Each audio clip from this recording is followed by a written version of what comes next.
the destruction of Israel is the destruction of the West. Hate the Jew, hate the capitalist. Take them both out.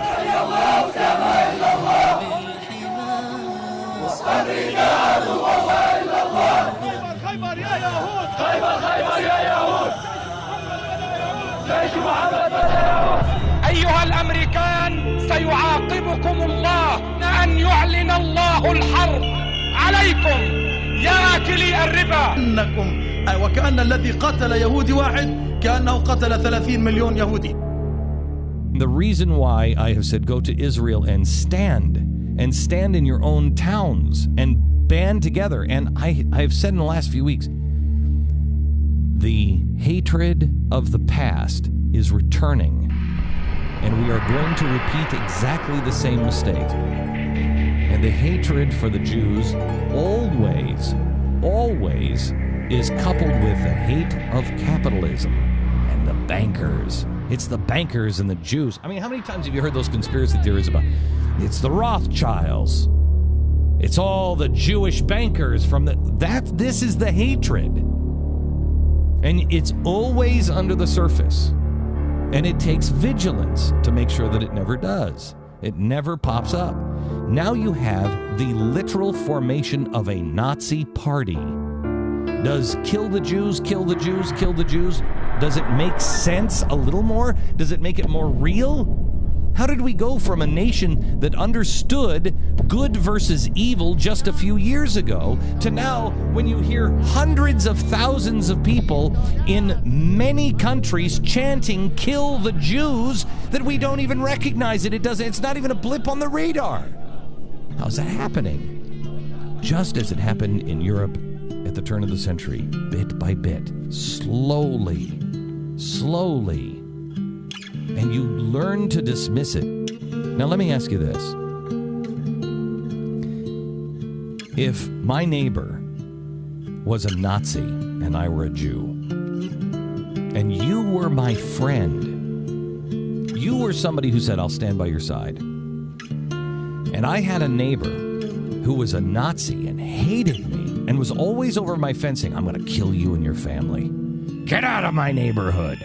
You don't belong here. Go back where you came from, you filthy swine. They were saying that to me all the time, and you were my friend, and you promised you would defend me. You promised you would stand by my side and protect me. You promised, because I had family members that were wiped out by neighbors just like that before, you said you'd never let it happen again. You'd never forget. And so I call you, and I say, this guy is getting out of control. And now he's coming under my fence. Will you come over and help me? If you said, after I had taken some of their land because it was awarded to me, because legally it was mine, because this person took some of my land and the government said, you know what, you got to have a buffer zone here between you two. And so I had some of their land. But a fence was up. And I just leave me alone. Just leave me and my family alone. I'll give you your land back if you leave me alone and tell me I have a right to be in this neighborhood. Stop telling me that you're going to kill my family. Would you, as my friend, say, I can't help you. You got to give that land back first, and then I'll help you. They're bringing the whole neighborhood now to my fence, and they're all screaming, kill the family, kill the family, kill the family. How are you possibly helping me? You're not a friend at that point. So I ask you, we are in the neighborhood of man. We did promise we would never let it happen again. We did promise. And I don't know about you, but they'll have to come through me. And if that means they come through me and they get me and then the Jew, well, so be it. I would rather die trying to protect someone. I would rather die trying to be righteous than cower, than to turn a blind eye and have my children say, how did you not see it? I see it. If you choose not to see it, that's fine. But you know You know in your heart of hearts. You may not want to make the sacrifice.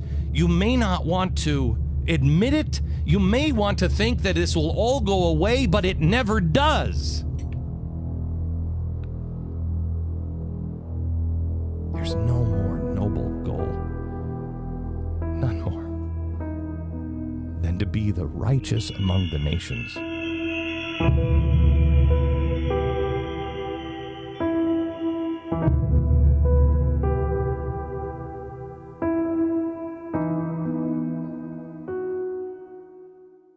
So I'm working on this.